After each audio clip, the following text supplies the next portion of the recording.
And we are back, ladies and gentlemen. It's a little brighter in here. We got a little early morning edition of the Doing All Right. Me and Bryan Broaddus here. We appreciate y'all for tapping in with us. Shake our hand. All right. Man, Bryan, you know, you said you was gonna come up with some more stuff, man. I mean, I was just cutting the grass out there thinking about some more stuff too, Bryan. I got a couple of them. Go ahead. Give me what you got. We'll fire these things back and forth at each other. Yeah, we'll just do a little something. Man, Bryan, I thought about this. I've been hearing about a lot of people talk about value. Yeah. Position value in particular, Bryan. Yeah. I'm noticing, you know, this little trend, Bryan. And just tell me if I'm wrong about this statement. Okay. Aaron Donald revolutionized B-gap pressure. B-gap pressure made three techs important. Three techs being important make guard more important. Bryan, what you think about that statement? No, I totally agree. I totally agree with you. What are teams doing nowadays? The one thing that I used to talk to other NFL personnel guys about, and this goes back to when Tom Brady was in his heyday with the Patriots. And I always ask these scouts and these coaches, what's the one thing that hurts Tom Brady the most? Get his eye level down. Get Tom Brady's eyes from being down the field to being looking at the rush. Yeah. Well, how do you do that? You attack the A gap on Tom Brady. You attack the B gap on Tom Brady. That's how you do it. And nowadays we're starting to see, you know, it used to be the clunky, lack foot quickness, short arm guy, don't be, you know, playing guard. Yeah. It used to be that kind of maybe not the best athlete, you know? And I mean this in no disrespect to a guy like Nate Newton. Nate Newton, a tackle, a guard. Why did he move? He got big. He's strong. He didn't have like the traits, but what did it do? Gave Dallas an inside presence running the football with Emmitt Smith. Sure. It allowed Troy Aikman to stand in the pocket and hit Michael Irvin on those slants and throw the ball downfield to Alvin Harper. That's what the guard play has done now. And you had to combat. And not every player is Aaron Donald. Sure. But man, I was with one that was pretty special. And this was during an era where the Cowboys weren't very good, but this was one of our best players, Leroy Glover. Leroy Glover was a disruptive, undersized. Hell, if you want to even go back in Dallas Cowboy history, go to Randy White. Yeah. You know, go to Randy White as far as that disruptive type of inside player. A linebacker at Maryland, Tom Landry, Gil Brandt, Tex Schramm said, wait a minute, let's put him down. Let's play flex. Let's back him up off the ball so you can move him around. You could twist him and do some things. Guard play was always going to be important, but to your point, Aaron Donald made it even more important. Now we got Cansey. Now we got these quick B-gap guys. Yeah. That's it. All of a sudden, the undersized defensive tackle, maybe tweener, maybe an edge, maybe. Man, when I saw Aaron Donald working against Zach Martin at the Senior Bowl, you know, I'd seen Aaron Donald tape at Pitt, and I'm like, damn, that's violence right there. But like I was saying, Tom Brady, the greatest to ever play the position, eye level, down. Guys can handle stuff off the edge. Sure. It's the stuff in the middle now that it's given him the big problems. You know, we've seen the greats. We've seen the Lawrence Taylors and Derek Thomas. We've seen great edge rushers in our time. I know I have. Yeah. But now you're starting to see how these inside guys affect the game. And you better not have the slow-footed type of guard in there or the guy that can't adjust to these types of defenders. Yeah, you're going to have to play with some power in this division, and you know that. Yeah. Whether it's the Eagles, Commanders, and especially those football giants. I just remember, Brian, my very first draft that I was into, I wasn't YouTube or nothing like that, but I was into, it was the Mario Williams, Reggie Bush draft, right? Yeah. And I think this is when edge guys were really starting to get their due because, man, what you mean you didn't draft Reggie Bush? What you mean you drafted Mario Williams and he's going to get sacks and all from the edge and all this kind of stuff? And I remember it was this revolution of edge dudes, Brian. But now I'm looking at this. Mason Graham went 5. Booker went 12. Kenny Grant went 13 right after Booker. Walter Nolan, who was going to be one of our guys if we didn't get Booker, he went 16. I thought it was odd that Gray Zabel went 18, Bryan Broaddus. I didn't think that Donovan Jackson was a first-round pick or was going to go in the first round. Oh, yeah. He went 24th overall. So I think there's something to, just hearing Cowboy fans say, oh, well, guard's not a good value, da-da-da-da-da. I think guard and interior pressure is going to be the new way. I mean, edge dudes are still going to get their due, but I think you're going to have to start respecting what B gap and A gap pressure is, so you have to respect guard now, Brian. Does that make Tyler Smith more important at left guard than playing left tackle? Hell yeah, Bryan Broaddus. See, I never. It's a couple of reasons why I didn't want Tyler Smith at tackle. Is he's a cool tackle, but he's an all-pro guard. Let's just keep it a buck there. He is. But I've seen Josh Sweat whoop whoever's over there, and Dak is fine with the outside stuff.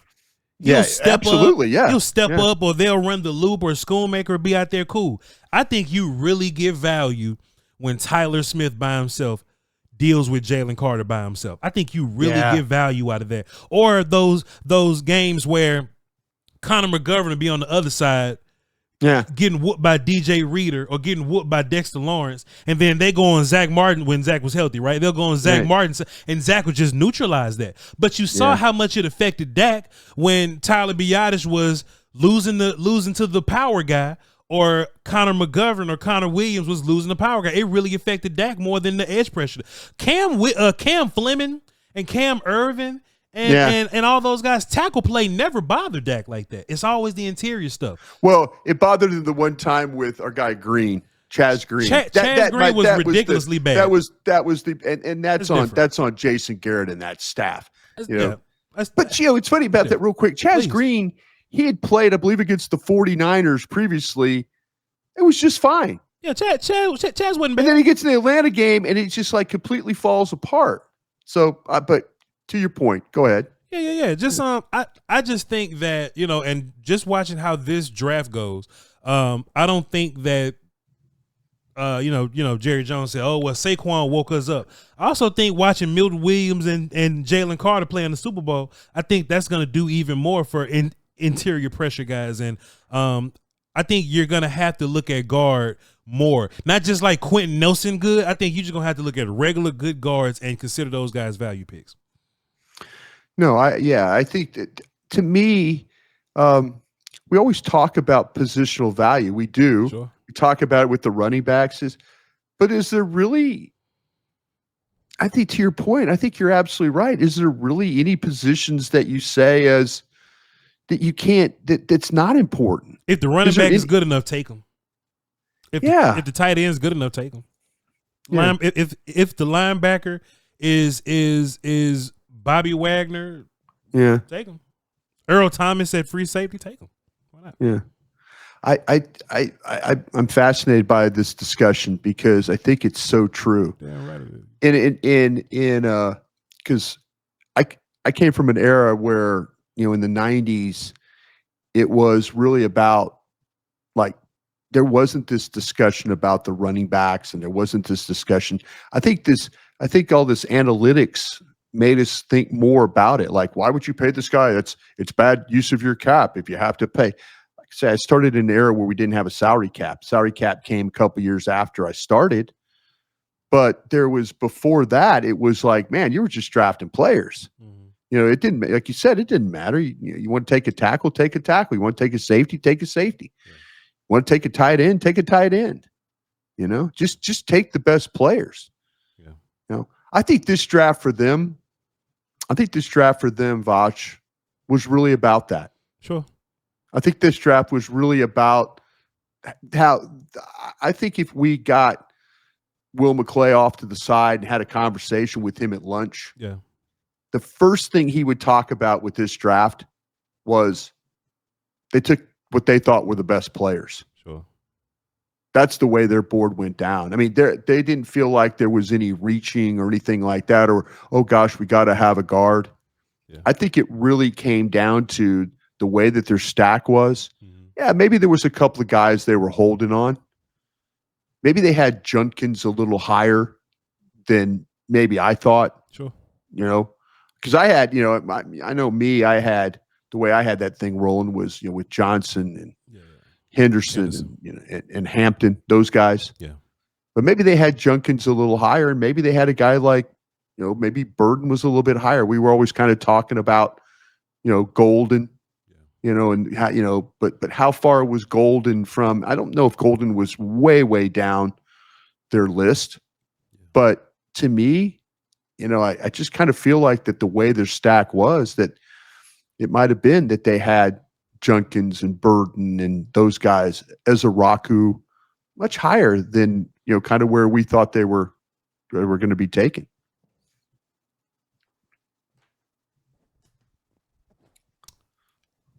Jake Ferguson, Luke Schoonmaker, Brevin Spanford, John Stevens Jr., Princeton Hold Fant, your breath. Yeah, hold your breath. And now we got some undrafted characters in there. Brian, we got new coaches in here.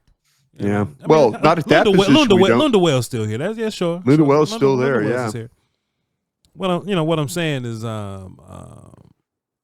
Clayton Adams and all that, and sure. And what does Schottenheimer really think? Just looking at that tight end room, Brian. You worried about these guys' point of attack blocking a little bit? There's a lot to be desired. Yeah. And I knew I had a feeling you were going to say something about this. Blocking in the run game and pass catching for Dak in general, Sure. We brought in Schoonmaker and Brevin Spanford to be blocker guys, and they wasn't great blockers last year, Brian. That's true. John Stevens never healthy. Princeton Fant, I don't know what he doing. And Princeton Fant, they will tell you that he's more like Hunter Lipke than he is a tight end. Fullback guy, because he's a little shorter. They look at Fant as more of a Hunter Lipke than they do an inline tight end. Do you think it would have behooved the Cowboys to look at tight end a little more in this draft? I don't think there was ever, if you're talking about potentially the top of what they maybe had to do. Day 3 or something, just day 3. Okay. Because like I was saying, I don't think, even though that a guy like Warren was there, I don't think that was ever going to be a consideration for them. Sure. But, as you and I were working through the tight ends, we kind of had a pocket of some quality ones. Yeah.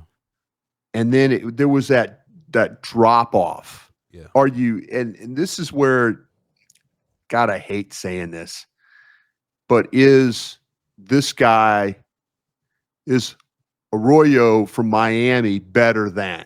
Right. That's what you have to ask yourself. Clearly upgrades. I believe Warren was an upgrade. Mason Taylor, an upgrade. For sure. Our guy the Bears took. Yeah. Loveland. Yeah. I believe those guys are all upgrades. Yeah. Now, where does Heim fall? Or Helm. Excuse me, Helm. Where's Helm fall? Yeah. Arroyo fall. Taylor, Gatson, Mitchell Evans. Yeah. We had Ferguson. Ferguson was a guy that we liked from Oregon a little bit. But is he similar? To what those guys seem more detached than they seem to be. I think for this team to be better in the run game, they're going to have to find a way to get this room that you're speaking of to be better at that point of attack block and stuff, or figure things out.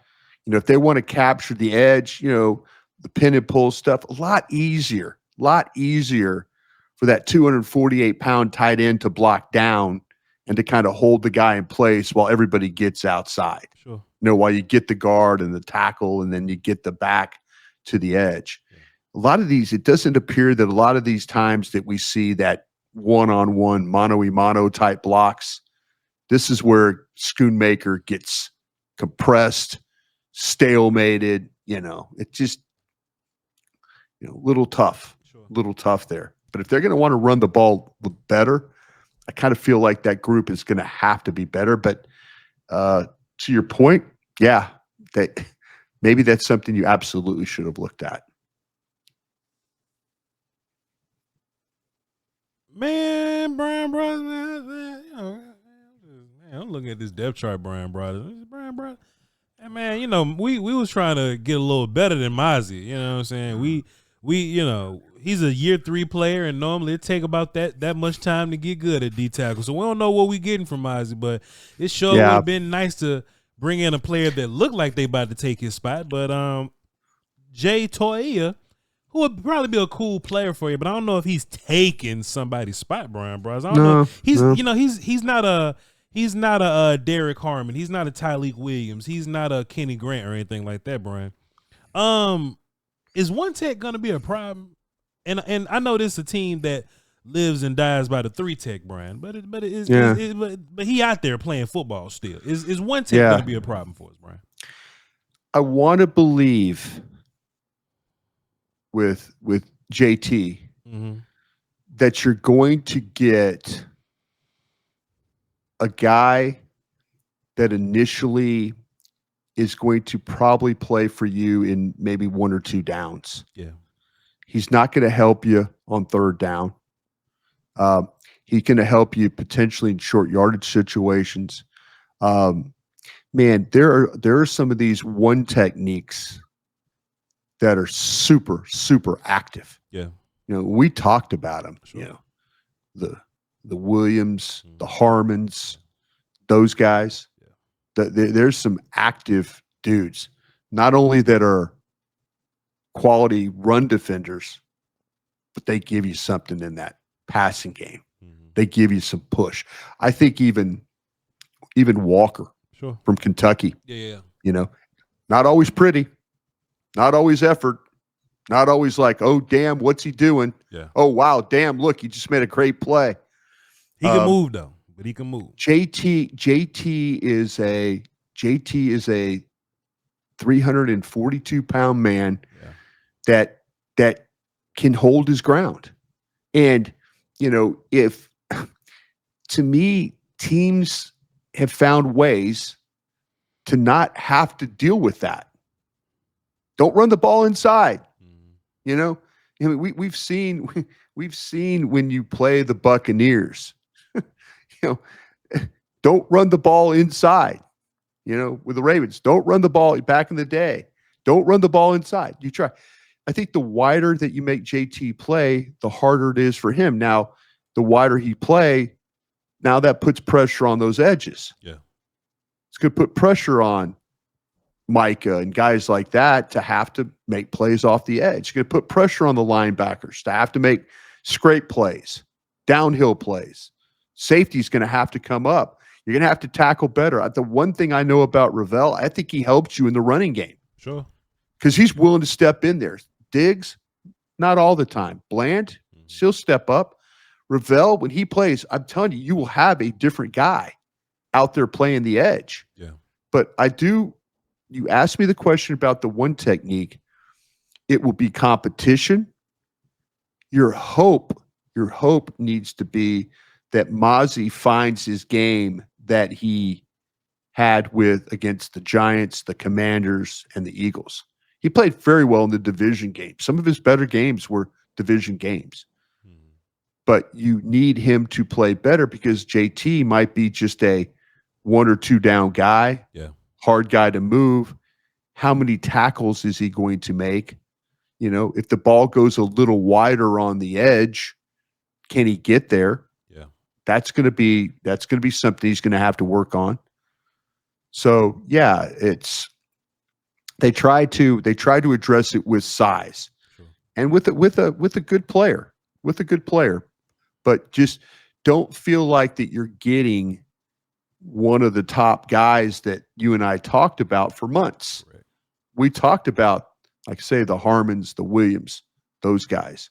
We talked about those one techniques that can rush the passer, get down the line of scrimmage, be disruptive. Yeah.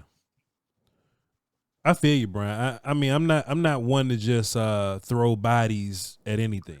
You know what I mean? Sure. I would like to draft with some sort of a purpose. And Yeah. I mean, Jay Toia would be a really good rotational guy, but I also think Mozzie would be a good rotational guy. Do you think? Well, see, this is what when you watch UCLA. Remember, we were watching their linebackers. Sure. They was free. They was running free, Brian. They were free. Yep. They were free. That right there is your hope. Yeah. That you have that these linebackers, with Murray and Sanborn and those guys that that they when you get overshown back, when you get these guys that can play downhill. Yeah. You just don't need JT to, when they're trying to push him, you don't need him just to get. See, that's the problem with Mozzie. Mozzie gets turned, and when Mozzie gets turned, then that gives the guard a free run at your linebacker. And we had John Owning on from Pro Football Focus yesterday on the station, and John's like, you watch JT play, and he's getting reached by a center, and it happens. I mean, even the good ones get reached sometimes. You're a little late off the ball, and you got a really quick athletic center. It happens. Yeah. But that's the things that happen to Mozzie far too much, and they need to work on that the most. Bryan Broaddus, I've seen some crazy ass stat lines in my day, Bryan Broaddus. Mm-hmm. How stupid is 16.5 sacks, 20.5 tackle for losses, and 60 pressures? How stupid is that? It's got some elite to it.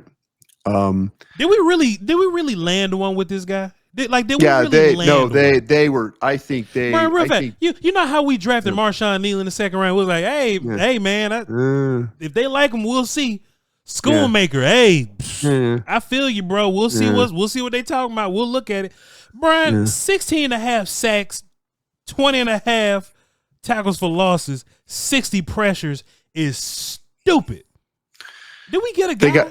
Yeah, they did. And I think if you asked again Will McClay at lunch with us, I think they were really, really surprised that player was on the board when they picked. Yeah. Maybe we've talked about we talked about the running back there, possibility Junkins probably being there. We were all kind of hoping that maybe Luther Burden would slip to that spot. Yeah. We were all kind of like, gosh, if they could just get, with something really up where people really upset with Burden to the point where they don't want to draft him and, he gets picked. Yeah. So we're like, oh, damn. And then, when Junkins, it could have been either one of those running backs. Maybe they like Junkins a little more than we did. Sure. Not that we liked Junkins, but maybe they were ready to take him at 44. But I think as Araku coming into their lap, I think it was like a no-brainer for them. I think if you ask Will McClay, that was a no-brainer selection for him to have to make. This guy was like, depending on what you thought about Carter, what you thought about Green, this guy might be the second or third best pass rusher in the draft. Sure. It came to and the numbers prove that. Yeah. The numbers proved that you could move this guy around, and he was going to make plays. I think this was one of those that was talk about the blinking light in the draft. Yeah, I think that was the blinking light on their board. I'm like, geez, we got a chance to draft this guy, and you mentioned it. His ability to win off the edge, his ability to finish. How do you get 16? Maybe the fact that he might be considered a little undersized. Yeah. Maybe teams thought he was a maybe teams think he was a off-ball linebacker or an odd man, a three-down line front, and he's a linebacker that stands up and rushes off the edge. Yeah. He's done that. Yeah. He's done a little of that. But man, geez, to get that kind of production at 44. It's like it's much better than just taking Jalen Royals because you need a receiver. You know what I'm saying? There you go. I mean, if you honestly, the discussion would be, we didn't have. We were thinking of edge, and you even brought it up last year where Nealon was taken. And what's the one thing we said about Nealon? Man, plays the run really well. Got to learn how to rush the passer. Yeah. It's a total opposite. Yeah. It's a total opposite of what you got with this guy. Mm-hmm. No, this guy is one of the best pass rushers in the country. Sure. But yeah, I think that it's better to me. They did the right thing. Yeah. They could have very well said, yeah, sure, we'll take this guy, we'll take this receiver, and we'll be fine and all that. No, they really did. Honestly, there's a really good article this morning in The Athletic about, interviewing Brian Schottenheimer, talking about all the hard discussions that they had and all the hours that they put into this to get their board formulated the way it was. Yeah. And so to me, I can never fault a team for because it's hard, Voch. You know this. Mm-hmm. You and I, we just went through it. It's hard putting together a stack. It really is. Yeah. But what it tells you is if Donovan Ezeraku is there over Royals wide receiver from Utah, you take the better player. Yeah. Regardless of the need. What the hell we about to do with Israel Mukuamu? Like he just got a little money to stay here. And when we talk about corner, we don't ever talk about him. You know what? I wonder if, last night I asked you the question. I asked you the question about Elam. Would he be the starter going into? And I've never really ever figured out, is he? Yeah. I've never figured out is he one of my better nickel players? Sure. Is he one of my better corners? Could he have been a safety? He kind of was drafted in the era where, and then they moved him around so much that that his ability always showed up. They put him in games and he makes plays. It was the Tampa playoff game. He had to go play nickel in the slot, did a great job. And you're like, well, that's what he can do. Or, you play him here, you play, he's around the ball, and you're just kind of like, I never felt like that they never had a great plan for him. And that's kind of what's been the case for a lot of these Cowboy. I think it goes all the way back to Byron Jones. Yeah. Do you draft these guys, and do you really have a plan for them? Do you have a plan for what you want to do with them, how to play them? Yeah. Maybe Jordan Lewis, they had a plan for him.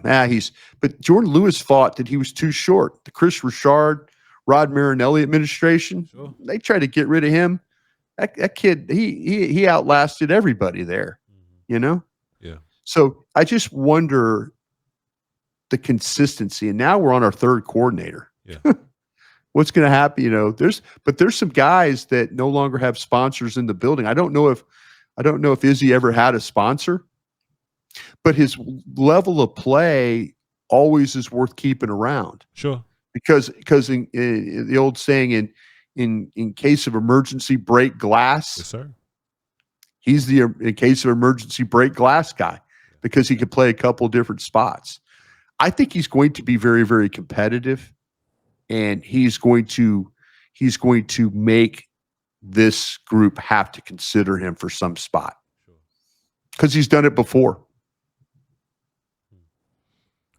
Brian, I think this is going to be one of the most fascinating camps that we have, man. We got a lot of questions, a lot of answers that we're looking for, Bryan Broaddus, and I'll probably be with you. I mean, I don't know, y'all. Yeah, no, we're gonna find a way to get things done. Absolutely. I mean, I can tap Derek Eveson on the show tonight. We're like, hey, man, what the business is? Oh no, let me tell you this, my friend. You're a wanted man. You're wanted in a good way, not in a bad way. Josie Wales. I'm Josie Wales. you're not a wanted man. They don't want you like slung over the back of a horse, going into town kind of guy. Yeah, coming to collect the reward. Mm. But no, you're a value piece to a lot of folk, and you should be very, very proud of that. You really should. You're damn good at your job, my friend. You're damn good, and I love working with you. I'm looking forward to working with you in the future even more. And I can see why the DallasCowboys.com want to bring you on board. I need some money, Bryan, bro. That's cool, man. I need some bread, dog. I'm trying to buy this lake house. You're a younger version of me, is what you are. But I mean, in a way of driven to try and have about 17 jobs. That's a good thing then, Bryan, bro. Thank you, man. Appreciate that. Hey, the rest of y'all that's tapped in, listen whenever the hell I post this. We appreciate y'all. We love y'all to pieces. You have something? Yeah, no, I just want to say your videos that you do, the film breakdowns and stuff. Yes, sir. Fascinating stuff. Fascinating stuff. You know what I'm saying? Do a hell of a job with that. Those are growing rapidly as well, Bryan, bro. So I am grateful. Tell you what, man. An old man once told me back in Natchez, Mississippi, when the grease is hot, drop the fish. I'll tell you what, man. Make sure you drop the fish away from you so the grease don't splatter on you. Yeah. You do the little swirl and then you lay it back. Swirl, and then send them. Got you, Bryan Broaddus. And make sure you have good sauce, some good tartar sauce and some ketchup available for that too. I'm gonna make Bryan Broaddus cook for me one day. Granddaddy used to have mustard when we used to cook the fish. Put a little mustard on there, some bread. Yeah. Oh yeah. Your granddaddy knows what the hell's going on. That's old eating right there, man. Shouts out to Pawpaw. Hey, VOCHLOMBARDIBRYN Broaddus. He still got y'all on punishment. So don't come around here asking for nothing. All right, it's still up for y'all. We'll try again later on in our like in camp or something, but he ain't answering questions right now. But go follow him anyway for when he does take y'all off. We'll do this again Friday. You good Friday? Didn't we say Monday? Monday. We're gonna look at players. We're looking at players. We're looking at players. We're gonna dive into the undrafted kids. Yeah. So Monday we start the new series of looking at the kids. Yeah. The kids, I call them kids. I'm sorry, folks. I know I'm pissing everybody off. Hey, sure. But yeah, the undrafted players. Yeah. We're gonna take these guys like we did the draft picks, like we did during the week when we were looking at potential drafting guys. So I'm gonna send Bryan the list. I'm gonna send y'all the list so that y'all can be on task, and we'll meet up and we'll talk about some players. All right. Yeah. Y'all hold it down. We love y'all to pieces. My elbow ash. I just cut the grass. Until next time, crown.